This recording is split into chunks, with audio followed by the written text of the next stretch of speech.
You know, people don't do this kind of stuff, not rational people. A disturbing find. A fire in Council Bluffs is being investigated as both arson and a possible hate crime. Good evening, I'm Jessica Gill. And I'm Joe Chiodo. Happening locally live at 5. Council Bluffs police are investigating what could be a hate crime. Just after 3:30 this morning, Council Bluffs firefighters were called to a fire at a home near 29th and Avenue G. We were there as family members returned from an out-of-town trip to find the inside of their home destroyed by fire. Family members tell us that they lost everything. Investigators say the fire is suspicious, and on top of that, the family's garage was spray painted with racial and ethnic slurs. Relatives of the victims say all of this is just too much. She's been living here for almost 30 years, I imagine. And I just can't understand it, why all this would be happening. The victims are upset, quite obviously, and spent the afternoon talking to police. John Chapman has been in that neighborhood all day. He continues our complete coverage.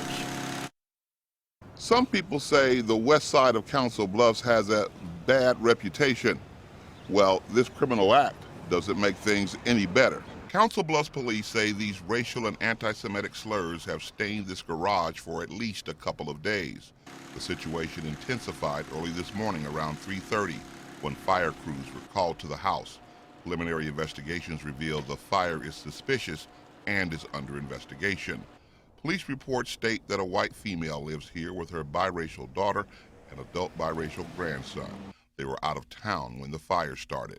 Some people who live in the neighborhood didn't want to talk about this or show their faces, afraid the same thing could happen to them. A little scary, kind of freaked me out, worried me a lot about the ladies and the family's safety. Others were outraged and not afraid to speak out publicly. I just can't believe it happened. It's sad.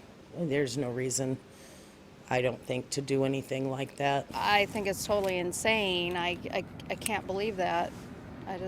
That lady's really nice. She's never had any trouble with anybody. Right now, police are investigating the graffiti as a possible hate crime. Police don't know if the graffiti and the suspicious fire are related. With photographer Mike Plews, John Chapman, WOWT 6 News. Police do ask if anyone has any information on the fire or that graffiti. Give Council Bluffs Crime Stoppers a call. You can reach them at 712-328-STOP. You can remain anonymous. Any tips leading to an arrest and conviction will make you eligible for a cash reward. Now, hours later, the potential hate crime came up during the city and county celebration for the legacy of Dr. Martin Luther King.